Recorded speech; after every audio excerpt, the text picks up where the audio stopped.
When you're fed up with fighting food and your body, join us here. I'm Ali Shapiro, creator of the Truce with Food program and your host for Insatiable, where we explore the hidden aspects of fighting our food, our weight, and our bodies, and dive deep into nutrition science and true whole health.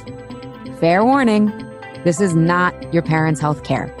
This is a big rebel yell to those who crave meaning, hunger for truth, and whose lust for life is truly insatiable. Believe me, freedom awaits. Welcome, everyone, to Season 6 of Insatiable. This season, our theme is radical healing and what's possible when we get to the root cause of what ails us. We heal when we're in choice, not when everything goes our way. So we're going to explore how to get to the root of our stories and what radical healing changes in our lives. Before we get started, I just want to let you know about my signature program, Truce with Food, and invite you to join us in January when registration begins. It's a personalized online coaching experience to create lasting food freedom and life freedom. Diets are a losing battle, so it's time to call a truce with food. The program only opens once a year, so don't miss out. You can join the waitlist at alishapiro.com/Truce with Food 2019. I still can't believe it's 2019. Okay, one of the great joys of my work as a rebel guide on the side is the front row seats to my clients' healthy rebellions. Helping clients discover they are their own best expert is such an honor and a tremendous inspiration. On today's episode, Radical Healing, Patterns, Awareness, and Discernment, I invite one of my clients on to share his personal story of radical healing. We'll discuss why he first came to me, what he discovered was the root of his snacking and overeating, and the results of his awareness of his accommodator pattern, plus some other surprises and challenges he encountered along the way. I hope his courage and truth will inspire you wherever you're at in your own journey. A little bit about Andrew, and I'm so excited, Andrew, that you're coming on because part of my practice is with men, but most people don't know that, so this is going to be fun. Yes. Andrew has an insatiable appetite for curiosity. Once he learned to direct that curiosity inward, the real changes began to explode, and at that point, without a black and white plan of counting calories, fat, cardio, carbs, etc., he found his consumption habits were fueled by deep inner triggers and started a journey that has Andrew more balanced in mind, body, and spirit than he has ever been, and ready for the relationships of today and the future. Andrew owns and runs a financial planning and investment management franchise with Ameriprise Financial, humbled to be the father of 3 amazing souls who are some of his greatest teachers. Honored and grateful to his wife for being the greatest teacher so far. Thank you for joining us, Andrew. No, you're very welcome. Thanks for having me.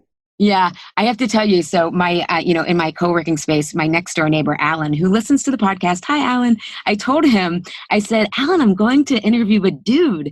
And he's like, does he know what you say about the patriarchy? And I was like, yes. I was like, Alan, the patriarchy doesn't benefit men either. He was like, oh, we'll have to talk about that. So I think we'll talk. Yeah, we'll get to that a little bit today. So thank you so much for being here. Yeah, most definitely. So we've known each other now for a couple of years, and I would love for you to start at the beginning of when we actually were working together and started working together. What brought you to want to examine your relationship to food? Great question. I think we're always, all of us in today's culture are examining our relationship to food in one way or another. But, you just keep, when you're insatiably curious, you don't want to, submit to the definition of insanity, right? Diets don't work. Keep doing this, keep getting the same results. What the heck can I do differently? And I think it was, I'm not sure, but it might have been a yoga healer podcast with Kate Stillman. I heard you on some podcast and you had mentioned, the whole truth of food and everything. It's like, it's not about the diet. It's not about everything. What's your relationship with yourself, with your food, and what's deep inside you that's keeping you stuck in this pattern. And I'm like, oh, I got to talk to her. So then I reached out. Yeah. And what did you think? Well, I'm always curious, if you knew it wasn't about the food, were you surprised at what was at the root? And tell us what was at the root, because part of, we're using Angela Davis. She's an activist. Her definition of radical is getting to the root of things and ripping that out for the healing. Yeah. So what was at the root, and were you surprised about it? Because I always feel like people are like going in with one thing and then tend to discover other things. Yeah, no, that's a great question. What's interesting is probably even maybe as early as a couple months ago, I'd probably answer that question differently. So what's great about the timing, the coincidental, divine, universal timing of us talking today is the biggest thing that was at the root of that problem was myself. And when I say myself, it was the programming language running this physical being known as myself, the underlying program that's always running, the things that we were taught as kids on what love means, or what, consequences mean, or what, how we value ourselves, how we criticize ourselves, how we critique ourselves, how we define compassion or empathy, or where we seek comfort. We get that from somewhere. So we get it from our parents, our surroundings, and we're so impressionable as children, and we carry that, right? We carry that language with us throughout life. So I think a lot of that programming and the underlying language was the root. So trying to grab a hold of that and untangle and rewrite that programming has been an adventure, and all started with you. Remember we were joking the other day about I was saying how the 80s love songs were all preaching codependent relationships, and none of us knew. And you were like, no more. You're like, I have to toss all my boys to men. Poisoning, Jodeci, I get sick listening to that crap anymore, man. It's like, but Keith Sweat, all of it, and all the stuff I used to go to be like, oh yeah. And now I listen to it, I'm just like, oh God, no wonder we've got this problem. Yeah, well, and I love that you bring up and are so truthful about, we get this programming in childhood, but then the culture, it's almost like surround sound reinforces it. It's just so you end up in this hall of mirrors of basically your own created internal matrix of what it means to how to operate in this world. And can you kind of connect people to, you gave such a great answer. And I think for people who, wherever they are in their food journey, especially if they haven't started to look inward, because the culture distracts us with a different diet or a different plan. How was your own inner programming leading to your snacking and overeating and things? Yeah, one of the biggest things, and I'll cut straight to one of the biggest aha moments I ever got. And it's just, you just got to get curious and ask the questions, right? And we'll have to touch on alcohol, because that was one of the biggest answers I got probably within the last couple of months. But a lot of your questioning and then just kind of digging and just, okay, well, what does this mean? And well, what time of day do you do this? And, just getting curious, right? Let's look at the data. Let's ask all the questions. And, long story short, we realized through that process that my desire for snacking, regardless of being hungry or anything else, or even the flavor or whatever, always came, mid to late afternoon before I was going home, right? Going home to my family, who's phenomenal, wonderful, amazing wife, at that time, and, beautiful, amazing children. How is it that I felt like I needed to, start, snacking and armoring up and energizing myself to go to my home environment? So that was huge. Yeah, that is such a common, that transitional time, right? It's you're kind of coming from the day where you've worked really hard, and then you want to be equally present for the evening. But it's also I love that you use the word armor up, because it's almost well, what's going to happen, right? When you've got 3 kids, a wife, all this stuff, it's what am I coming home to? It's I have no idea. And that's, I think, a huge time for people to struggle with that, right? Of okay, I've had so many clients who are oh, just go to the cheese and crackers to help them, get through to dinner. So they thought, but it was really to help with to your point, getting the energy for the evening and to gear up and be who they want, this idea of who they needed to be versus maybe who they were really feeling, both energy wise and mood wise, et cetera. Right. Cause you're a working person, work is challenge. You never know what life is going to throw to you, right? So it's you have the residue of the day, and then also have to kind of show up in the evening. Another thing I was wondering if you could share how we explored, because I hear this from a lot of other clients, and I think people will really relate, is, do you remember saying I wish I almost was could just go on an island, right? Yeah. And have some time to myself where it was just me time. And we really realized that was kind of a metaphor of kind of not having a whole lot of boundaries of your space and time. And so can we talk about, we discovered of the 3 stress patterns, you have a high accommodating pattern. And once you were able to name this, like, how did you see it in your life? And how did transitioning to discernment rather than just like, yes, yes, yes, yes, yes, to start to change your snacking and eating? Yeah, I wish it was a process that was quick, and more Oh, noticeable. wah, wah, wah. Yeah. But it was crazy as you brought that up. I totally just chills all over my body. So yeah, I remember that island because when you're what I've learned now, didn't know then, when you're totally overly accommodating for whatever reason, whether and I'll use the word enmeshment. When you're enmeshed with other people, when you attach yourself to other people and you make yourself responsible for their emotions and their well-being, that's exhausting, right? Because that's not our jobs. I'm not responsible for you. You're not responsible for me. And getting on the island was like, yes, there's nobody there on the island. You can't. And at the time I didn't know that's why I was asking for that. And reflecting back, so shortly after that conversation, what's interesting, I'm pretty sure this is the right timing. So shortly after that conversation, I went on just a me trip to Hawaii and on the island, right? And that trip, I won't say it was wasteful, but what I did on that trip, I mean, I was lost. Here I am by myself on this amazing island that I've been to. We went to a 10-year anniversary. It was beautiful, amazing. I loved it. I love snorkeling, love the energy of the island. I still love it today. But when I was there, and I don't know if I've told anybody this, I didn't know what the hell to do.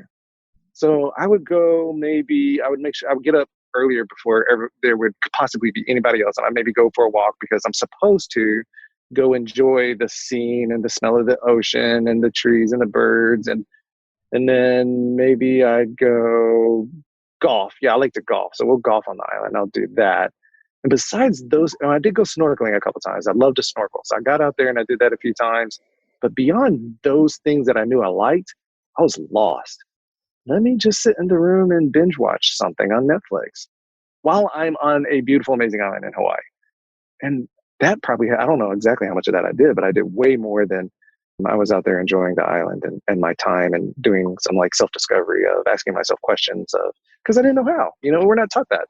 Not at all. I mean, if anything, and this is the nuance and the trickery and the Jedi-ness required, is you've been rewarded for accommodating, right? It's why you're successful in so many areas of your life. It's like, oh, this works really well. And then, oh, but there's a, probably the terminology you would use, like a light and a shadow side of that, right? Yeah. Oh yeah. Yeah. Because it works till it doesn't, and I definitely believe our spouses and our children are our closest, our biggest teachers. They're the ones that, Carolyn Mize talks about, these soul contracts, these sacred contracts. They're the ones we contract with to shine a light and reflect, give us an opportunity to look at those shadows. So here I am, a successful husband who provides this great material abundance for our family, a successful husband and father, yet, the pressure builds for, what do you want? Why do I have to make decisions all the time? The stuff I'd hear from my wife or, things like that. It's like, you just don't seem like you're president. What do you want to do? How can, why's it got to be what I want to do? I'm like, I don't care. We can do whatever you want. Why is that a bad thing? Right. We'll accommodate you. It's all about you. And that's not healthy. Nobody, I think it's not healthy at an unconscious level because, I think a healthy relationship is two strong, sovereign individuals who want to mutually be in the same space and share their similarities, as well as have space and comfort and safety to embrace their differences and understand them. And that's where relationships grow. That's where intimacy is. That's where love is. I love that you say that because I remember when we were working together, even with one of your sons, I think it was, I won't say his name because, privacy, or you can if you want. I don't, but Yeah. you were really working on not reacting to his own growth at the time. Do you remember that? And Yeah. And I think a lot of times with parents, like sometimes in adult relationships, it's easier. I mean, it depends, to your point, on the intimacy of the relationship and the relation. Whenever we're in Truth with Food, it's like, we're going to work on the $70 cake where your story's active. And I always tell people, don't go to your close family because they're the people who, that's the hardest. That's the $700. Once you master the 70, then you can work on those close, like partnership relationships or, parental relationships. But those are the hardest because those people like have your heart on a platter, right? Like you're beating bruised heart on a platter and they know like, right. But oh yeah, they've got the remote control to all the buttons. They yeah, know exactly what buttons to push, it's a what channel to play. yeah. Oh, go this, and then you like that for a nightcap. But I think sometimes with parents, and again, parenting is so hard these days because there's just not a lot of social support, and everyone has this idea of that there's a best way. But just like diets, there isn't. But I remember you really working on like not reacting to your son's own growth and letting him work through that. And I think that's really important because if we're in an accommodator pattern, especially like I imagine as a child, and I'm not comparing kids to a dog, but like Carlos and I realized we've totally spoiled our dog, right? Like I never want him to be uncomfortable. It's like, right. And as parents, I imagine you don't want your kids to be uncomfortable, but you were able to really start to like, whoa, by me letting him, emote, like as kids have all meltdowns and that kind of stuff, they're learning their own emotional capacity at the time. Yeah. Oh yeah. Again, it took a couple of years of starting to get curious of like, wow, why is this at that today? A couple of years later, I feel that's real healthy. I feel, we're there like, and I still notice some of the old, accommodating stuff that comes up like, oh, buddy, this is going to be hard. And I'm like, you know what, especially when the two boys, when they're going at it, I'm like, you know what, they need to figure this out. And like I said, Tara was, my wife was a great teacher on all that because she, a lot of times she would get, I think she would get put off by the accommodating things and get upset. Like, why are you doing this? Just let it be, or let them, experience some tough love or something, and things like that. And I feel healthy at that place now.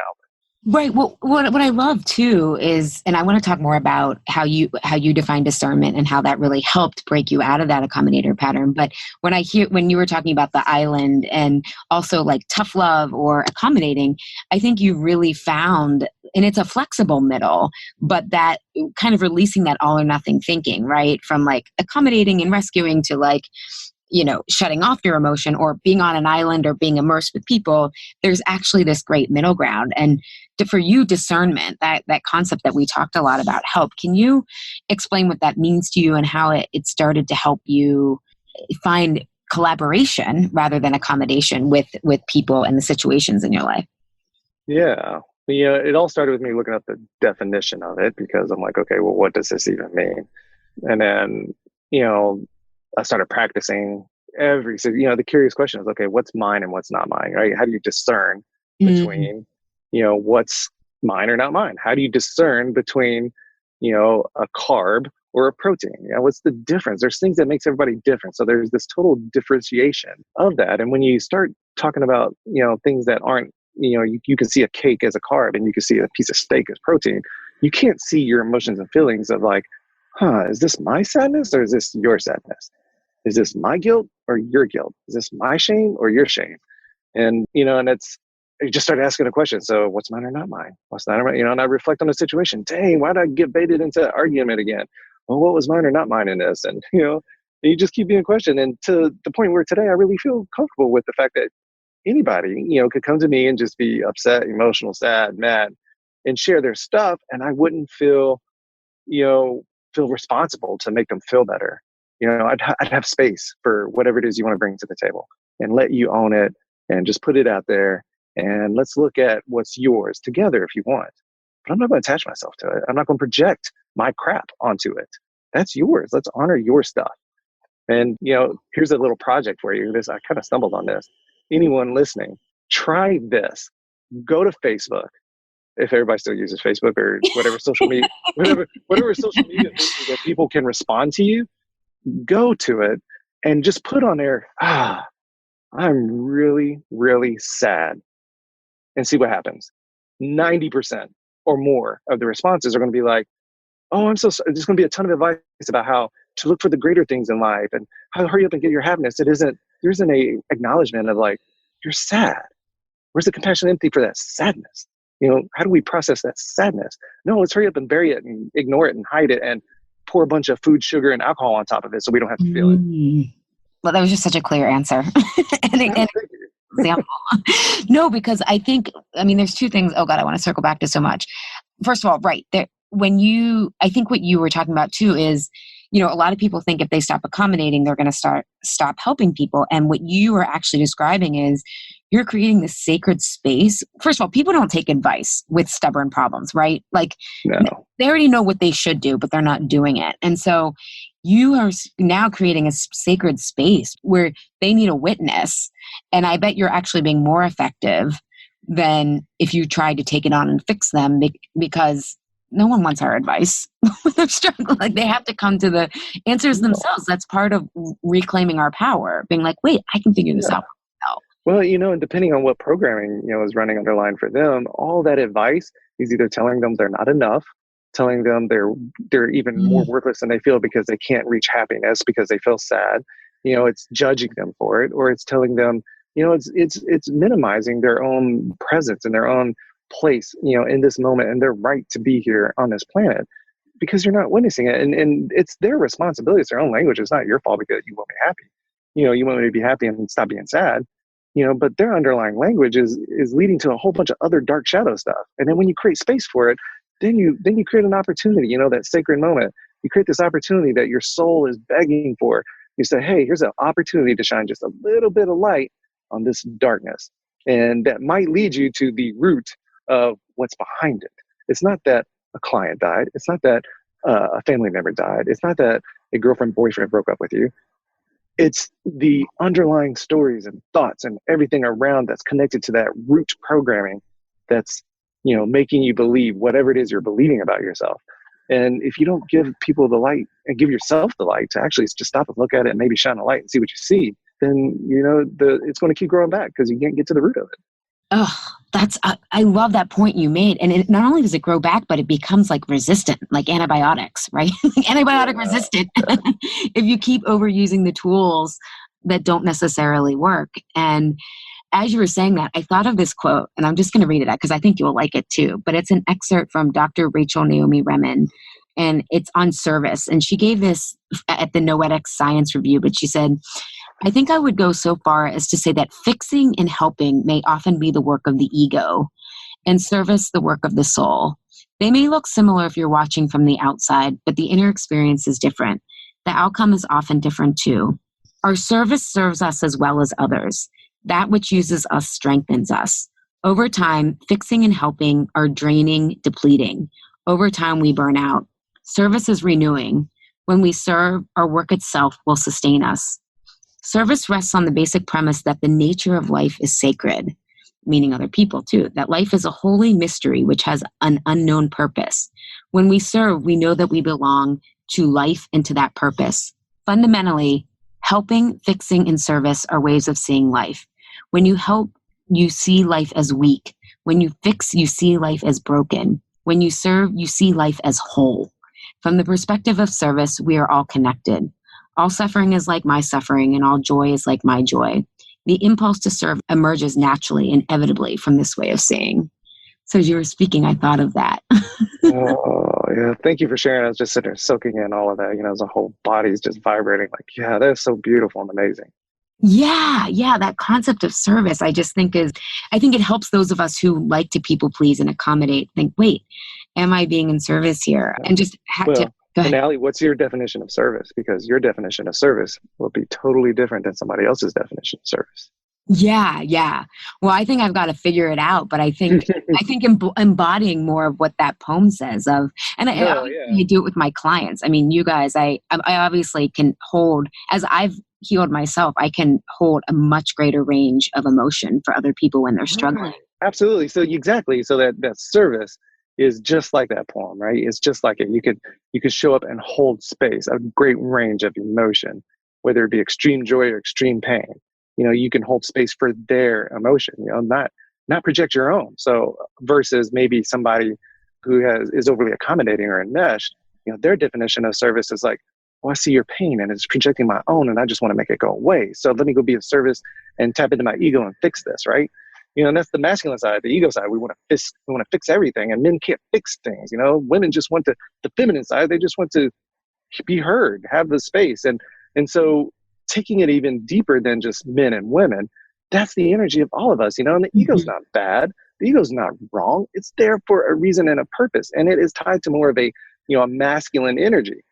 And service is not the best great way to do everything. Everything's balanced. Service counterbalances the ego and creates some openness, some grounding, some space. And that's a very feminine energy.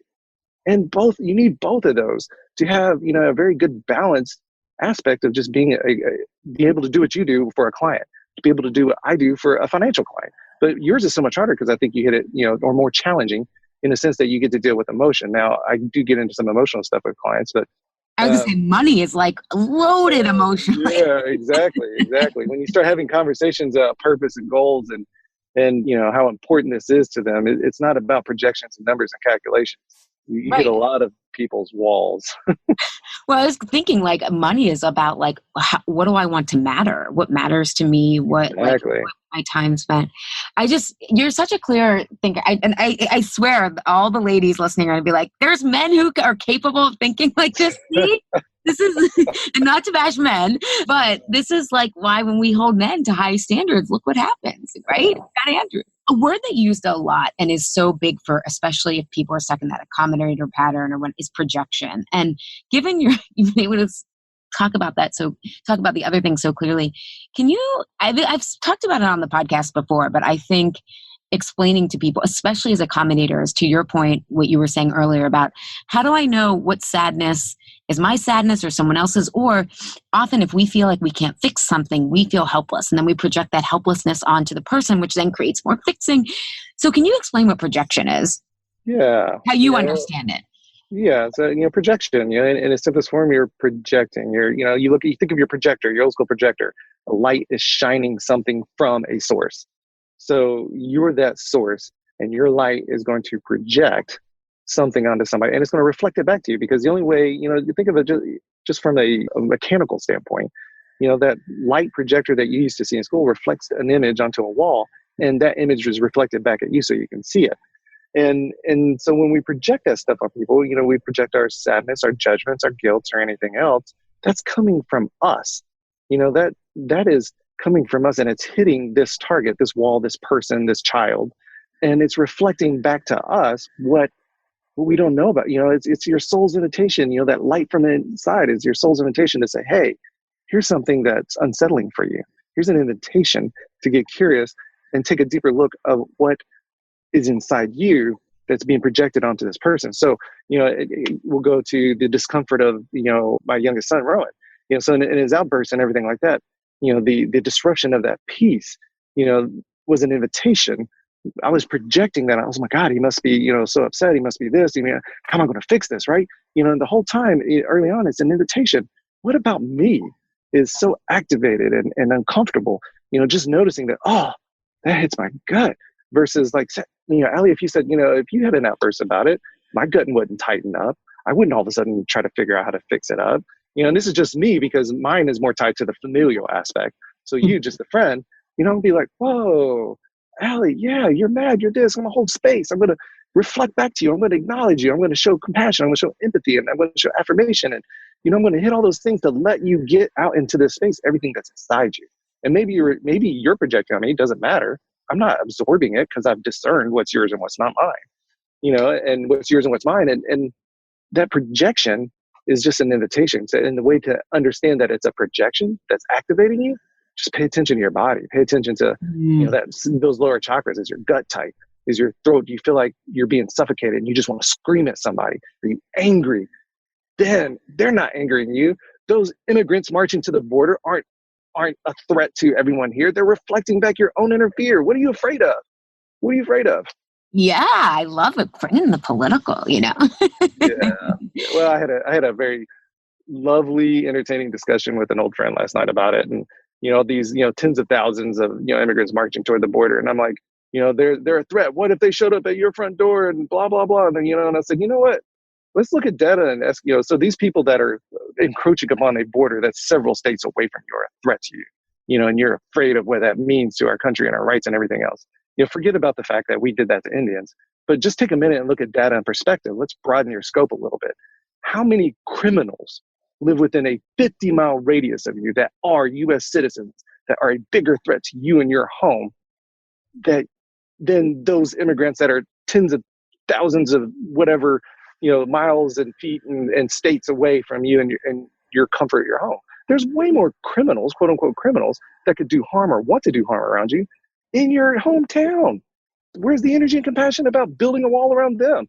I know. Well, and it's funny too, because I mean, I saw this meme on social media. It's like, oh, the American myth is when it was white people coming here, it was for prosperity and a better life. But then when it's refugees, who are, by the way, listeners, most of what the Central American refugees and asylum seekers are, our government destabilized that region. It had a hand in destabilizing that region. So, I just want to, that's like part of the thing that angers me the most is like our government has contributed to this and now we're saying, nope, not part of me. But I get your point. And I think going back to your example with Rowan and his outbursts in peace, like your goal was like, oh, I'm succeeding if there's peace. And then when there wasn't peace, even though that wasn't necessarily the goal of what Rowan needed in the moment, right?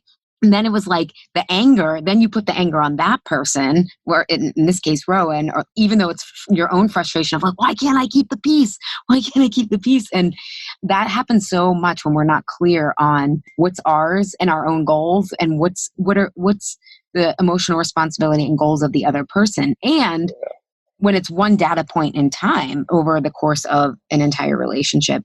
That's why sometimes I see like that's really popular in the self-help industry right now is like what you think about me or like what you say to me or think about me is none of my business. And I understand the spirit of that. However, sometimes we're creating actions because of our projections that are actually, they're our own triggers, but they are our responsibility, right? Yeah. And so right.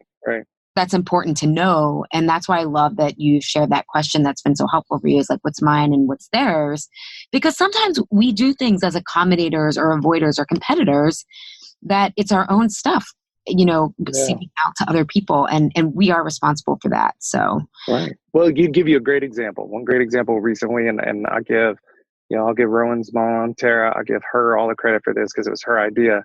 He was getting, his anxiety was kicking up. He was going to miss something at the ballet studio. And it's 2 hours from now. But, he was just freaking out. He's getting activated. He's getting angry and just frustrated. And, and I kind of sent a quick text to Tara. She's like, well, just let him be angry. It's something she got at. She was at a women's conference up in New York recently. And that was one thing she learned. Just let him be angry. So years ago when I tried to, bring peace to his anger, get him to calm down, it just made it worse, right? But that's what I needed. I needed him to calm down. He just needed to be angry. So fast forward to like this past week, he's getting angry. He's getting all frustrated. Instead of trying to tell him and prove to him, dude, you got 2 hours. Why are you blowing up? It's like, dude, let's get angry. Let's go beat up. And we're in my bedroom. Let's beat up on his bed. And I start punching it. And I'm like, come on, let's go. Let's get mad at it. Let's grunt. Let's groan. Let's give it to people's elbow. And he's looking at me. He jumps right in. He starts beating the crap out of the pillows and the bed, and he's yelling. What? Yelling's okay? All right, cool. He's be angry, and then by the end of it, he's smiling. He's kind of laughing a little bit. He's laying there exhausted because that takes a lot of work, right? You got to beat on a punching bag or anything for like 30 seconds and see how long you last. And he's just like there, and I was like, you good? He's like, yeah. I was like, you still need to hit us some more? He goes, no. He goes, all right. He goes, well, what time do we need to leave?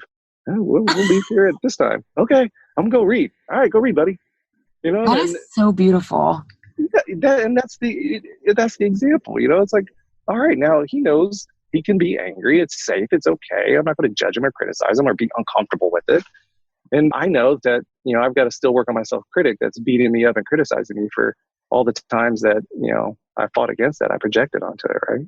Well, but that's the cool thing is life is very forgiving and resilient, right? It's like kids are more resilient. We are more resilient. So it's like, oh, well, you're there now, especially as he, becomes a teenager and that, because I'm sure that's a crazy, crazy time of rebellion and all that stuff. But I love that example because, in our work, it's all ideally you get to that collaborative win-win space. And it's like, oh my God, you didn't have to accommodate.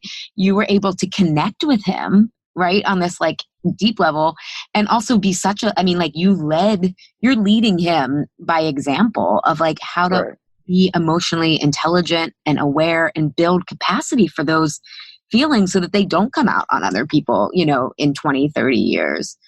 which I think is just so beautiful. Like, ugh, I love that. Especially because he felt in it, he felt you were in it with him, right? Like what a better gift than someone witnessing or being in it with you, not trying to fix it, but letting you go through your own process. Right. So what are some of the surprises? I mean, tell people about how your food is now. I mean, that's like always to me, I know people, I think it's like the least interesting part, but it's important, right? Because that is what, Yeah. it is great because when you eat more in alignment for your goals, you do have more physical resilience and all that stuff. So it is it's an important piece. I don't want to dismiss it, but. Yeah. No, it is very important, and it all started with, do something, it all started with the doctors, as a young, early 30s young man, trying to push Lipitor on me for cholesterol issues, because, I played football through college, so I'm burning off whatever it is I'm eating, and I can eat and consume whatever because the amount of, exertion is keeping me fairly fit, but then you graduate and you go get a real job and you sit at a desk and, I leave college 230 pounds, probably about 10% body fat. And within a year, I'm 285. And I'm like, what are these red lines on my belly? Why do my clothes keep shrinking? Total lack of awareness. You're like, holy crap, those are stretch marks. So you're just constantly figuring out, and we just go off the data, and now we're finding, I hope it's okay to mention a person, but like Dave Asprey, I love his curiosity around hacking and actual true data, because he's the one that brought a lot of things to light for me on, the myths of calories in, calories out, the myths of low fat, high fat, and, the importance of good fat and the importance of good quality foods and not just processed junk. And, I just love how I think he does whatever he does for himself, but for me, he goes way overboard on the data for myself. Control. Yeah. So I went. You need some more discernment, right? No. Yeah. My answer was to go vegetarian. This is how I'm going to start my diet. I'm going to go vegetarian, and this is a guy who had, steak, potatoes, and my vegetable might be a salad. And I'm going to try to go to a diet where all I eat is vegetables and no meat. And I don't know what beyond those things, what other vegetables are there to eat out there? Let's go explore. But yeah, to today where I need to go buy new clothes, new pants. I keep dropping weight. I don't know exactly what I weigh. I don't really get on a scale anymore. And I just eat in a way that feels right and serving. And when I don't eat that way, I pay attention and notice. I don't blame myself. It's like, eating that, the 3 or 4 slices of pizza later than usual, last Saturday night was painful all night long in my gut. And the next day I felt bloated and inflamed, and I knew why, and I just made sure to try to keep more of a lighter intake of food the next day. And, really I didn't need to eat breakfast because pizza was still sitting in there. So you just don't eat. What? You don't eat 4, 5, 6, 7 meals? It's some people need to, some people don't. It's all about your body type, and we're all so different. You just got to find out who you are, what's at the root of you, and then feed it what it needs. Yeah. No, I love that. But I just love that it's so much more ease filled because, I laughed when you were like, I wish it were faster. And I totally wish there was a way to expedite it. However, when you look at the cumulative effect, I mean, now you feel really healthy. You're, improving the relationships in your life and you don't have to be on an island. So it's like and I would love if you could share something that's happened recently about alcohol. I think it illustrates the deeper we go and the more we come into our own and self-expression, like these other habits just continue to fall away. So can you talk a little bit about the alcohol turn of events that's happened without even trying, people? I mean, you've been working on yourself and the side effect is the alcohol. Man, I've been trying with alcohol for a long time, and just being curious, like, well, what is it? What do I get from it? What do I, what's the purpose? What do I do here? And definitely I don't believe I was or am an alcoholic by no means, but I was definitely regularly consuming alcohol. And, I would test that there. I would go times like, all right, well, I'm not going to drink for a couple of weeks just to prove that I don't, quote unquote, need it. I remember us when we were working together, you did that, and your sleep, you were monitoring your sleep, and it was so much better. So you knew the benefit. Yeah. Yeah. James Swanwick, he did he has a 30-day no alcohol challenge, and it's like clockwork, like everybody, so the first few nights it's harder to go to sleep because, you're not numbing yourself to think you're going to go to sleep. And then like day 8 or 9, I had one of those little sleep monitor things, with I don't know if it's a Garmin watch now, or maybe you can do it with your Apple Watch or anything, but it monitors kind of how well you sleep, how much you're moving around in your sleep. And I had all kinds of data like, dang, I move a lot when I sleep. And and leading up to even doing this challenge. And after about day 8 or 9, after that first week, I thought my watch was broken because I go look at the data and it's flatline. Oh, you know, no way, so, the next day I look at it, well, it counted all my activity through the day. It got my movement. We'll just see how it goes. Well, long story short, you get to the end of 30 days and every single night, there it is, flatline. And it was cool. And it was amazing. And it was like, wow, these are wonderful, healthy benefits. And it was so wonderful. Here's all the data that shows it's so good that after 30 days, I go back into a drinking habit.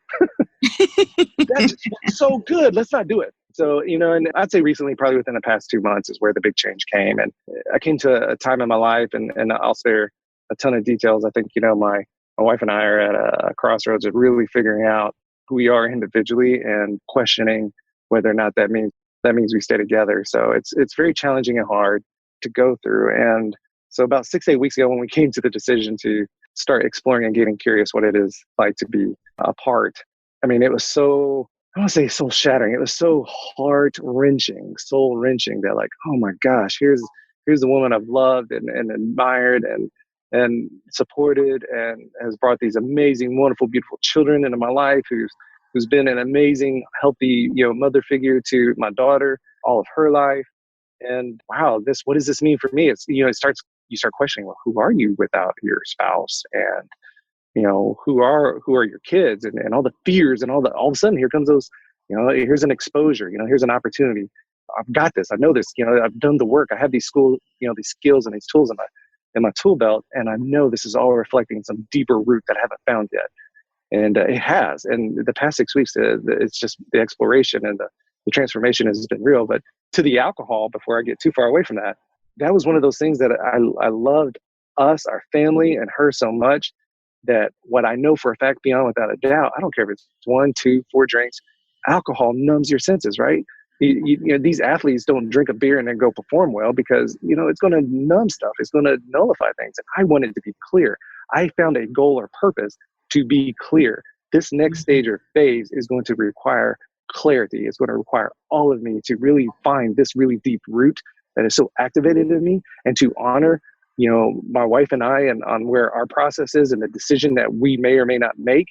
I need to be clear. And just like that, connecting with that purpose, connecting with that goal, you do what you're trained and start, okay, well, what's the black and white. So am I just going to not drink for 30 days? Am I just going to only drink on days that end in Y? Am I just going to have 2 a day, most days? So you start going through that. And I'm like, well, no. I just paused, came back to the purpose and goal. I want to be clear. And at every moment that I think I'm going to have a drink from a habitual standpoint, I'm going to ask, is it okay not to be clear? And so far since that point, it's not okay. I want to be clear in all of this. And the very next night I had a client wine dinner. The chefs at this restaurant do an amazing job of creating stuff that aren't on the menu, and they pair a wine with the meal. And I'm like, okay, how many am I going to drink? How many am I going to drink? What am I going to do? What are people going to say about me? What are they going to ask me? Like, oh, what's wrong with him? Why is he not drinking? Pause. Let's take a moment. Let's let's bring it to this moment, right? Let's bring it back to the moment.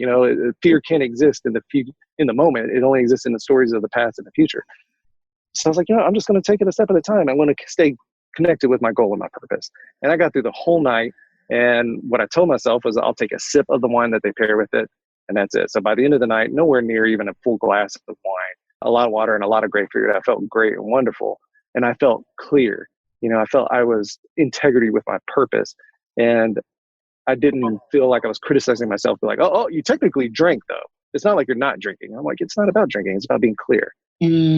First of all, I love that story. And I love that, it's right. You have to connect to a goal and a purpose. However, I would say that the fact that you value clarity, especially at this time when you're at a threshold, that speaks to the work that you've been doing, right? Because I don't think most people, their goal is, it's like to be all or nothing or to whatever. And to have that goal and for you to value and prioritize clarity versus accommodating what the social activity was, right? Yeah. I just think that speaks to how much of yourself you've reclaimed in our work, but also the work you've done since, and that the curiosity you continue to ask is a real testament to how much capacity you have to to hold so much, Yeah.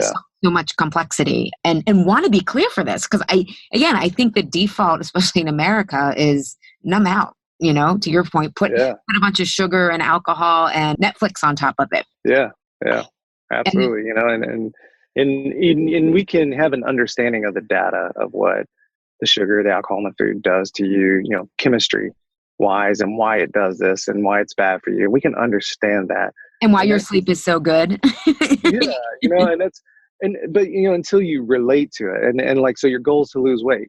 Okay, great. That's a wonderful goal. You got to start somewhere, until, the biggest takeaway from all of this, you create a goal or purpose connected to something at the root of you, at the core of your being, that's real and authentic and yours. That's yours. That's not somebody else's. Nobody can take that from you. That's yours. Let somebody challenge me on my goal of clarity. That's mine. You can challenge me all you want. I'll hear you. I'll appreciate your difference of opinion. But this is my goal. That's mine. It's not to, get better sleep. It's not to reduce alcohol because some people would judge me as an alcoholic. It's not to, lose weight. It all started that way. But the curiosity of getting deeper and deeper and deeper is like, okay, well, what's really true? What about losing weight's important to you? And then when you answer that question, well, how does that feel? Who are you when you start eating this way? And, you just keep asking the question until you get to the point where I don't have any more questions. I don't want to be clear. Why don't I want to be clear? I can clearly state it. Yeah, no, you're right. But I mean, what you're describing is, and I think this is especially, you use the word enmeshment, and I think all of us, we get confused with what society's goals are for us versus our own goals for ourselves. Yeah. And we are told that weight loss will give us ease and meaning and recognition and belonging, right? There's all this like unspoken subtext. And we may need all of that. However, it's like life isn't so shallow that we're going to get that from weight loss only, right? And if anything, Right. It doesn't feel intimate, right? Because it's not intrinsically connected to our own truth. And the more we can really get clear on what we really value at our core. Like, I think sometimes people think, and granted, maybe people have tons of values, but like if we can really get back down to what we value. And I think you really value growth and transformation. And so clarity is so important to you. And you walk the talk. You don't just say, post. Actually, I don't think you ever post inspirational quotes, which I like, but you live it. And I think that's so inspiring. And I wanted people to hear your story and how you're it doesn't mean everything's tied up in a bow. It means you're continuing to be in your truth and getting to the root of things with your curiosity, which is just, what a way to live, right? It doesn't mean it's always easy, but you can live with yourself at the end of the day. So before we go, what's your current edge? You shared a little bit in your personal life, but is there anything you want to add about like what's your current edge? Because, I wrote this in a post about how wildly creative people tend to struggle with food because if they don't have a creative edge, right? And by creativity, I don't mean, it can be scrapbooking or writing, but I also mean, and we were talking about this before the show, this idea that nature is always growing into more beautiful levels of complexity. And we are too when we're healthy. We've got that, to use Chinese medicine, our qi flowing, right?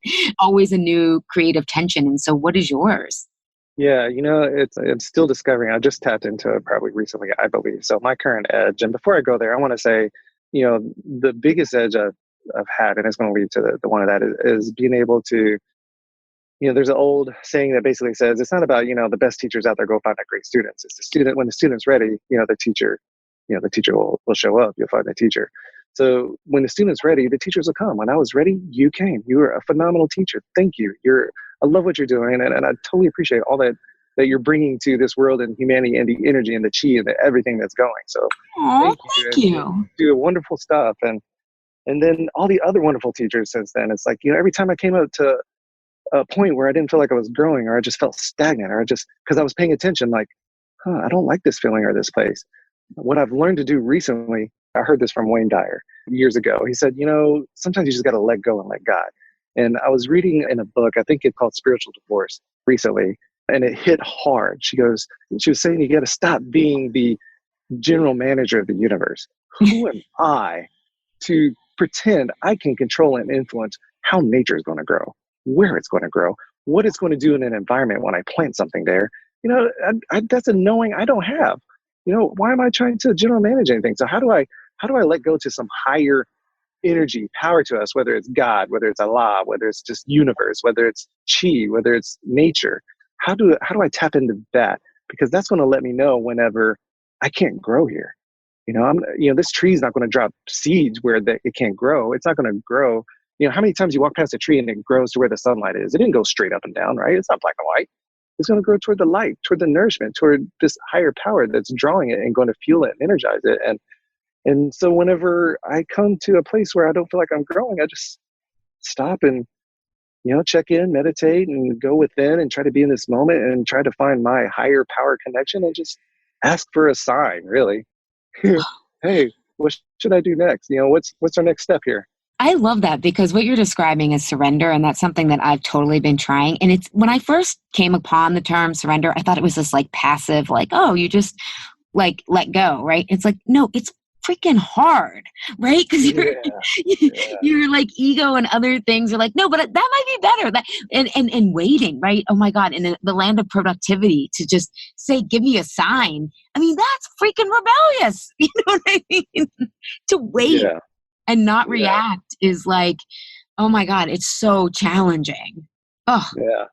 And maybe one day there might be a perspective where you'll be able to see waiting as the ultimate rebellion, right? Yeah. Yeah. Yeah. No, I love that. I love that.